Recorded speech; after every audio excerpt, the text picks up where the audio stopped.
queridos e queridas, como é bom estar aqui novamente nesta manhã, podendo chegar na nossa reta final para falar do nosso tema espiritualidade e saúde. Espero que todos estejam bem e que já tenham bastante debatido sobre esse tema. Bem, vamos fazer uma recordação. Semana passada nós falamos sobre espiritualidade, sobre os aspectos positivos entre religiosidade e espiritualidade, os aspectos negativos do binômio religiosidade e espiritualidade, e também abordamos curas, dons e outros. Hoje nós falaremos sobre o caminho.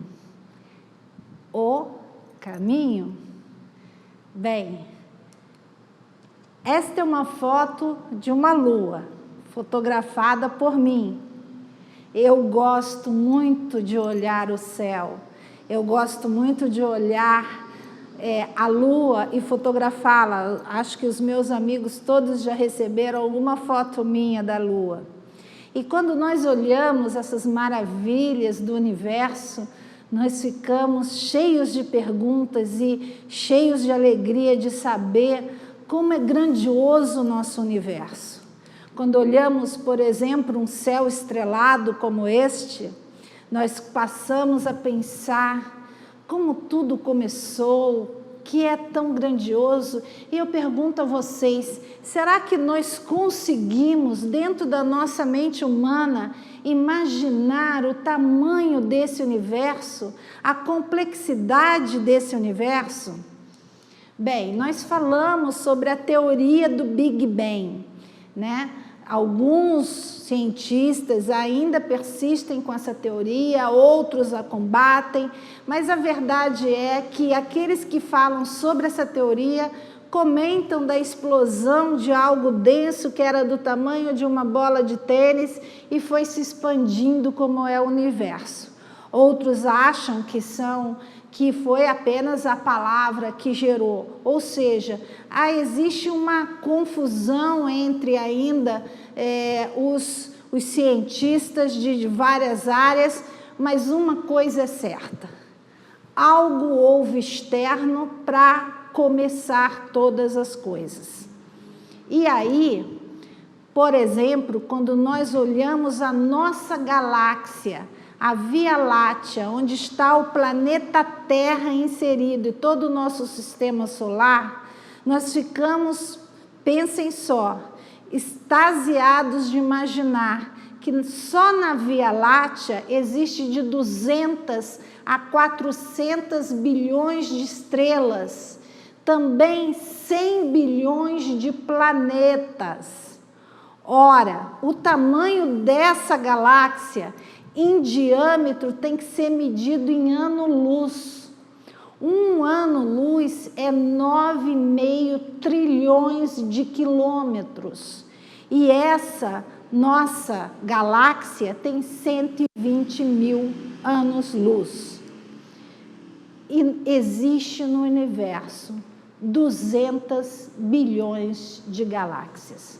Ora, será que tudo isso cabe na nossa imaginação, o tamanho do nosso universo, a grandiosidade que é tudo isso, e tudo rodando e funcionando de uma maneira que existe uma harmonia milimétrica, em que se um planeta estivesse um pouquinho para lá ou para cá, ou por exemplo, se o nosso planeta não estivesse exatamente no lugar que ele está, provavelmente não teria condições de vida no nosso planeta. Bem, eu não sou física, eu busquei informações na própria ciência, para a gente poder discutir um pouquinho dessa grandiosidade que é esse universo e todas as coisas que envolvem essa criação. Como eu disse, a Bíblia é o livro da palavra de Deus. O universo e as suas maravilhas é o livro das obras de Deus. Bem, Já existem, por exemplo, organizações não lucrativas como a SETI, que ela exatamente procura vida inteligente fora do planeta, assim como sondas espaciais, a Voyager 1, a Voyager 2 e os radiotelescópios, todos eles buscando sinal de vida e até agora não encontraram. Pois assim diz o Senhor, que criou os céus e a terra. Ele é Deus, assim, diz Isaías no seu capítulo 45, versículo 18, que moldou a terra e a fez, ele a fundou, ele não a criou para estar vazia, mas a formou para ser habitada. Ele diz, eu sou o Senhor e não há nenhum outro. Ora, hoje eu não estou aqui como cientista, hoje eu estou aqui como uma testemunha e eu sou cristã. Eu confio nesse Deus grandioso, criador e gerador da vida. Mas eu queria dizer para os senhores, como eu posso provar Deus? Há como provar Deus? Bem, não se assustem no que eu vou falar. Prova científica, como provar Deus? Eu vou tentar explicar com algumas coisas da matemática. Por exemplo, qual é a diferença entre axioma, teoria, tá? E tese? Então, se nós pensarmos que o axioma aponta para verdades indiscutíveis, nós vemos que o teorema são para aqueles que são verdades que podem serem provadas, e as teorias são as hipóteses. Por exemplo, a teoria é a teoria do Big Bang, né? É uma teoria de uma hipótese. O teorema, por exemplo, o teorema de Pitágoras. Agora, o axioma é algo que é uma verdade que é indiscutível, improvável, que não dá para você, é uma verdade absoluta. Por exemplo, uma reta se sabe que é uma infinidade de pontos, são pontos ao infinito. Como provar isso? Deus é um axioma. Deus não precisa se provar, é uma verdade absoluta. E aí, nós não precisamos provar Deus, nós precisamos, talvez, apresentar Deus, ou, no máximo, testemunhar Deus. E aí, fica essa falsa dicotomia entre ciência e fé.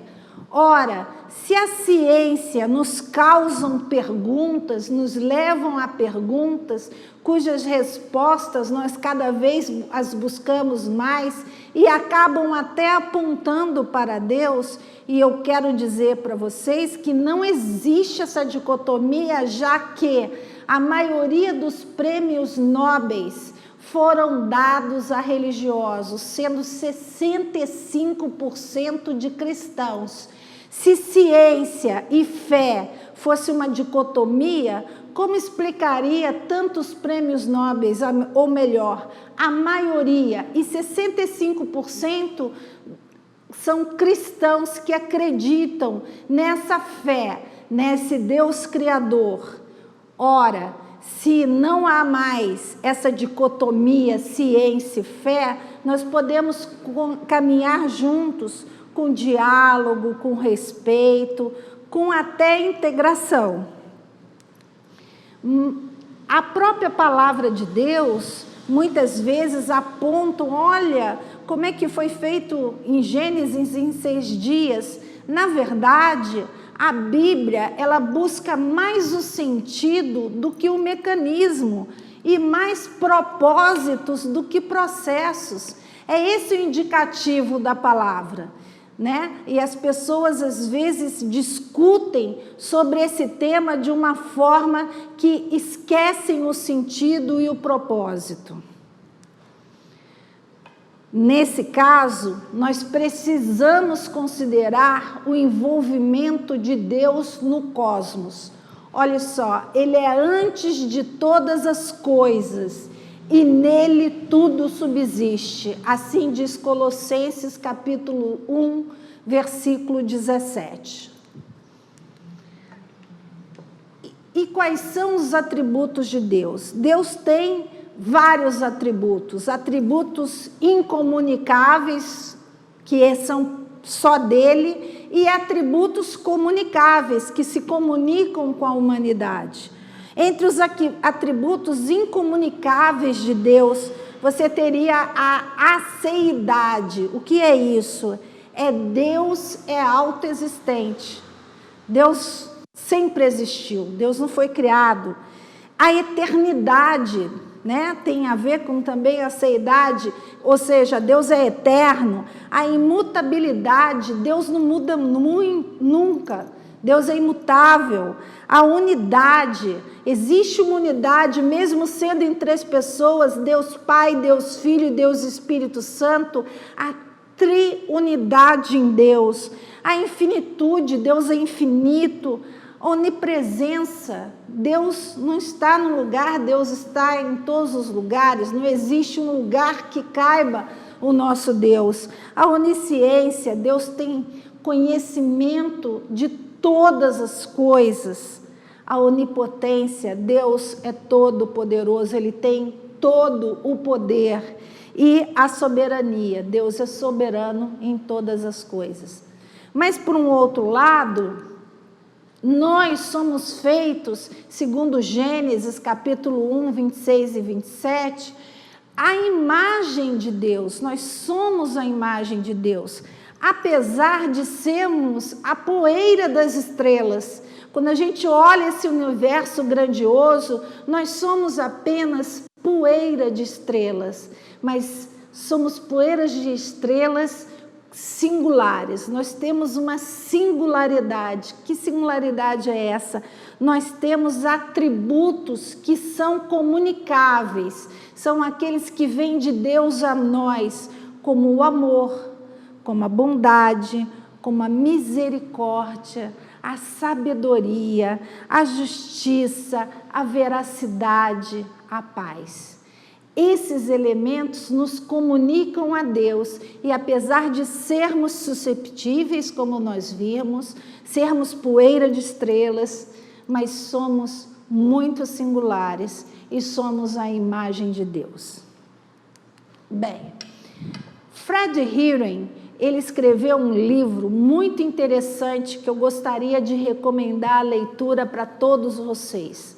Um livro em que ele demorou 7 anos para escrevê-lo. Ele entrevistou vários cientistas, leu várias pesquisas e ele apresenta esse Deus grandioso através de vários elementos da ciência. E ele diz o seguinte, ele fala do Deus IIP. O que é o Deus IIP?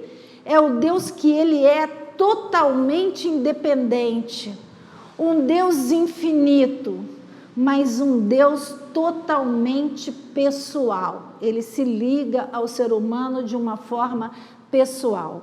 E aí nós temos o 3 em 1, que é o Deus na forma de Pai, Filho e Espírito Santo se ligando a nós. E essa identidade do 3 e 1 mostra a sua principal impressão digital no homem, quando você vê que o homem é cabeça, tronco e membros. Nós vemos a impressão digital do nosso Deus no nosso próprio corpo. E aí eu poderia ter um outro momento só para falar das maravilhas do funcionamento do nosso corpo, desde a entrada da luz até o bater do coração, que precisa alguma coisa estimule o nódulo sinoatrial para que esse coração bata.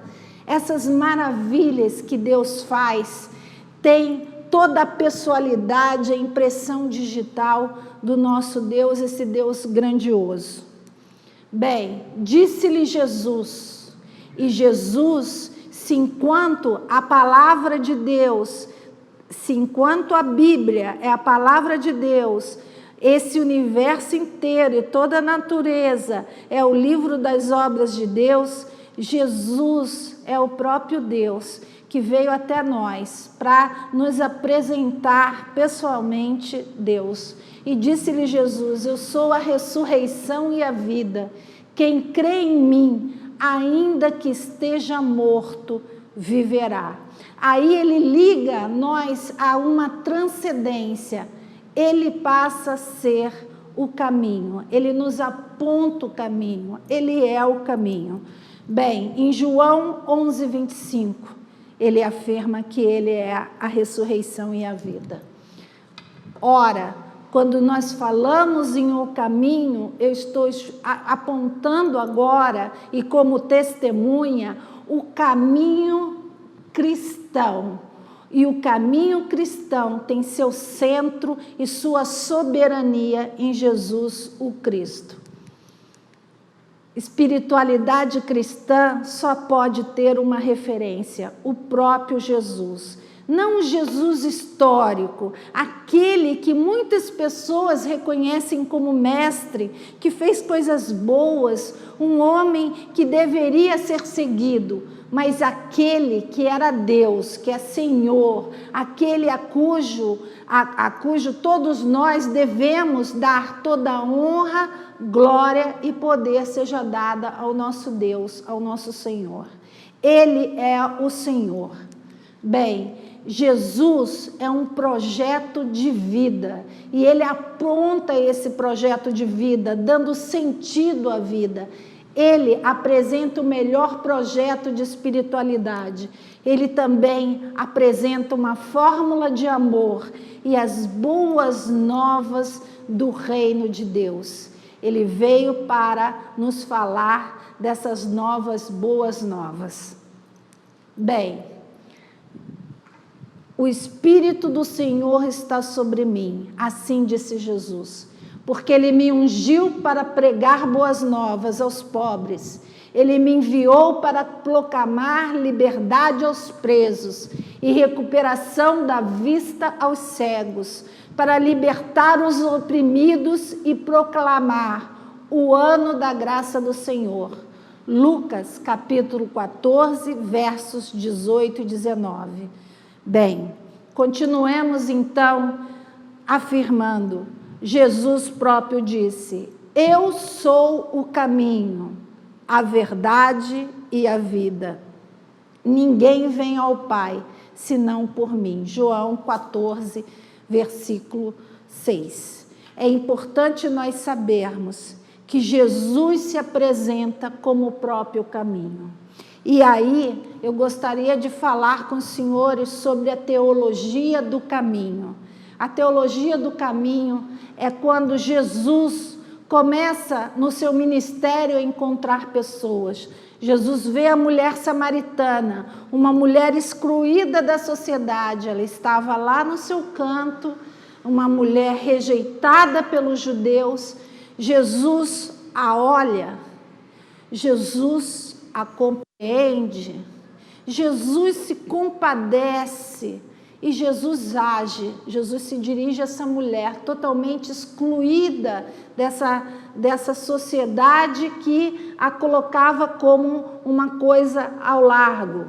Bem, Jesus encontra a mulher adúltera e é no caminho que Jesus vai encontrando as pessoas, uma mulher que seria condenada à morte por apedrejamento. Jesus cura um homem paralítico e Jesus também encontra a viúva de Naim, que chorava com a morte de seu único filho. Ora, Jesus olha aquela mulher, Jesus compreende a sua dor, Jesus se compadece com aquela dor daquela mulher e Jesus age, fazendo o seu único filho ser ressuscitado. Bem, a viúva pobre que dá suas únicas moedas, aquela mulher, Jesus também a olha.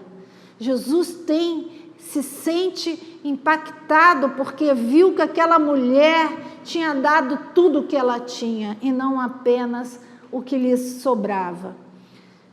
É nesse caminho, é no caminho que Jesus encontrava e mudava a vida das pessoas. Ora, esse caminho, Jesus olhou, Jesus compreendeu, Jesus compadeceu e Jesus agiu. É dessa forma, então, que Jesus, em seu modo de ser, levava vida e libertação às pessoas. E eu falo com você, se nós estamos como seguidores de Jesus também andando nesse caminho, se nós começamos a olhar para as pessoas, se nós estamos levando uma mensagem de vida e libertação para o nosso próximo. Vejamos bem, Jesus usava uma linguagem simples, palavras simplórias, histórias do cotidiano. Também ele tinha respeito, empatia, compaixão.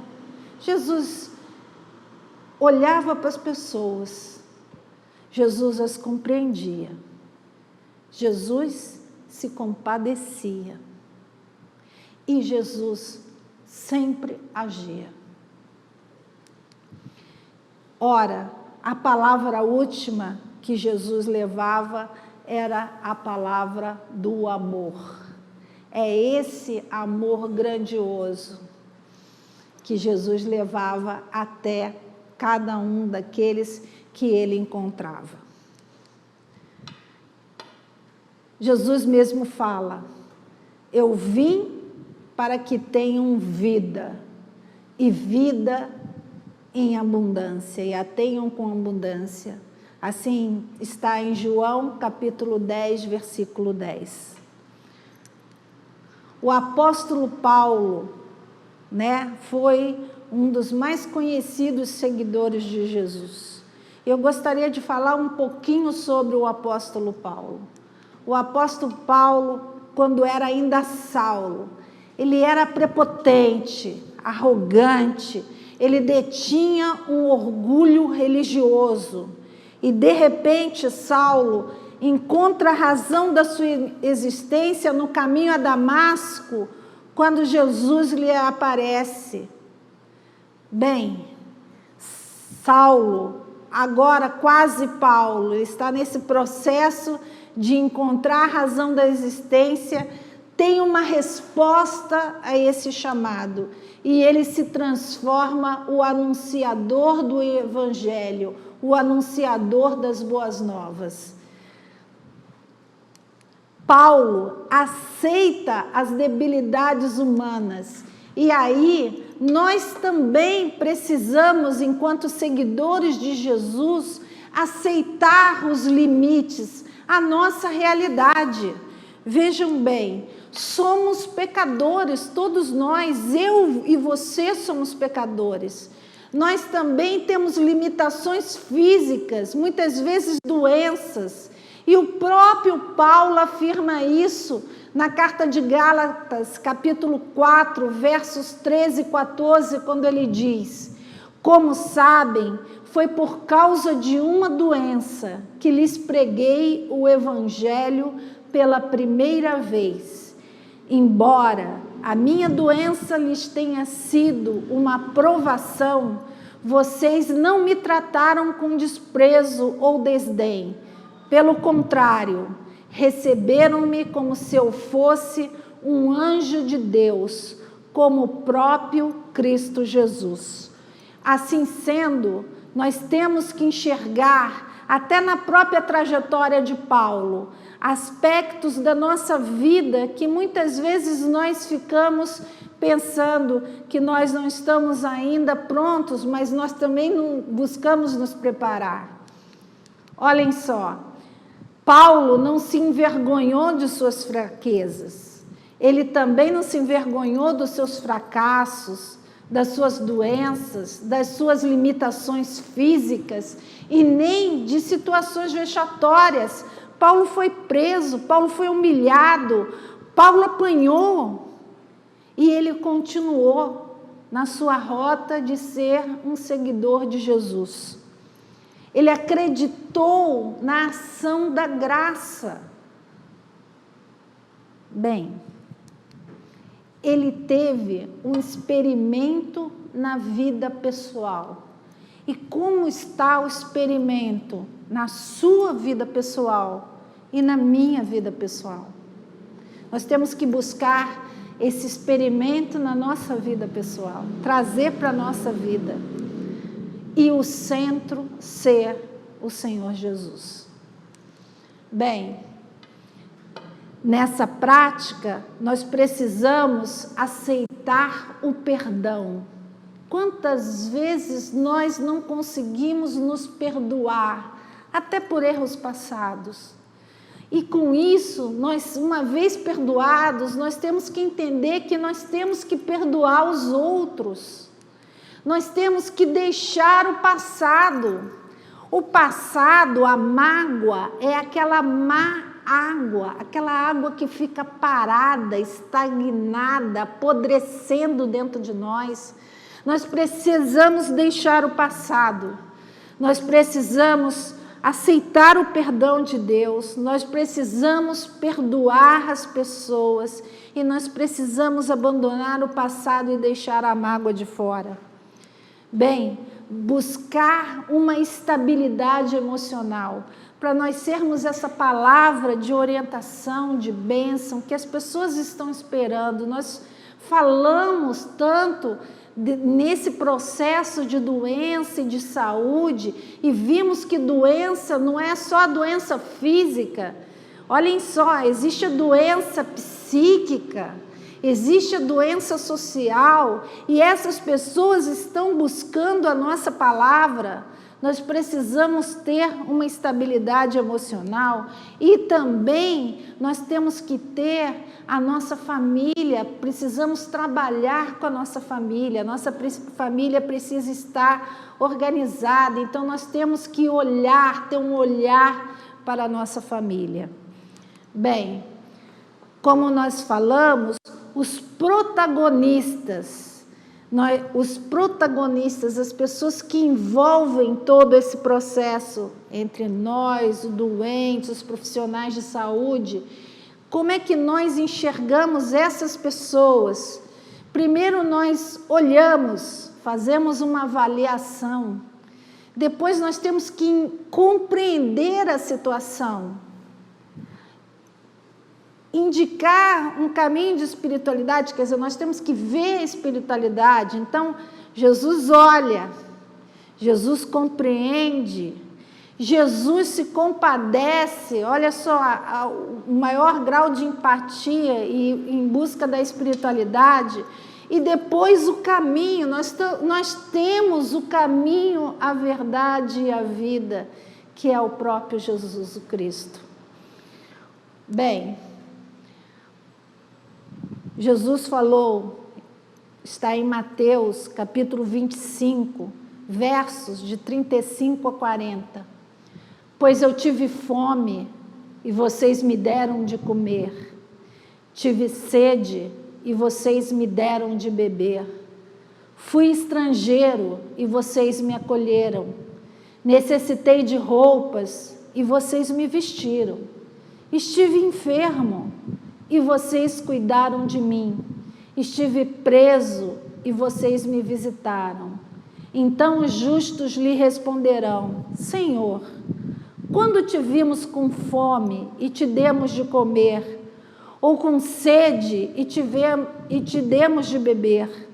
Quando te vimos como estrangeiro e te acolhemos, ou necessitado de roupas e te vestimos? Quando te vimos enfermo ou preso e fomos te visitar? O rei responderá: digo a verdade, o que vocês fizeram a algum dos meus menores irmãos, a mim o fizeram. Bem, Jesus deixou o modelo e a direção. Os seus ensinamentos de ontem continuam o caminho para hoje e para sempre. Falhou-lhes, pois, Jesus outra vez, dizendo: eu sou a luz do mundo. Quem me segue não andará em trevas, mas terá a luz da vida. João, capítulo 8, verso 12. Senhores, quero deixar, finalmente, chegamos agora praticamente no final desse nosso quarto encontro. E eu quero deixar novamente alguns questionamentos para vocês. Será que estamos no nosso caminho? E aí eu quero trazer a teologia do caminho para o meu caminho e para o seu caminho. Será que nós estamos olhando? Será que nós estamos compreendendo as pessoas? Será que nós estamos nos compadecendo, aquele grau de empatia que nos leva em direção à pessoa? Será que nós estamos agindo? Ou será que nós estamos de braços cruzados? Bem, estamos cuidando adequadamente de nossos doentes, de nossos profissionais de saúde e até da nossa própria saúde? Nós vimos, às vezes, como podemos cometer erros, mesmo achando que nós estamos usando a religiosidade e a espiritualidade, mas usando de forma inconsequente. Será que nós podemos trazer todas essas coisas para a nossa vida e nós agora olharmos e fazermos... Eu digo assim, todo mundo tem um dia que faz uma faxina existencial. Será que não está na hora de jogar mágoas, perdoar, né? E aceitar o perdão de Deus sobre as nossas vidas? Estamos agindo como verdadeiros seguidores de Jesus? Será que nós estamos caminhando nos passos do Senhor?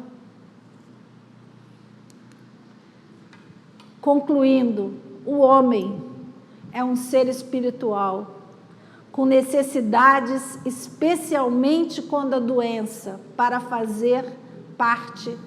a fazer parte da sua história. Jesus, o Cristo, o ungido, o escolhido, nos deixou um legado de ensinamentos que nos ensinam a teologia do caminho, no cuidado e no amor ao próximo. Nós vimos que espiritualidade e religiosidade nos dá saúde, nos dá vida, nos dá longevidade. Eu espero que essas palavras e que o nosso Senhor abençoe a cada um e a cada uma de todos vocês e todos vocês.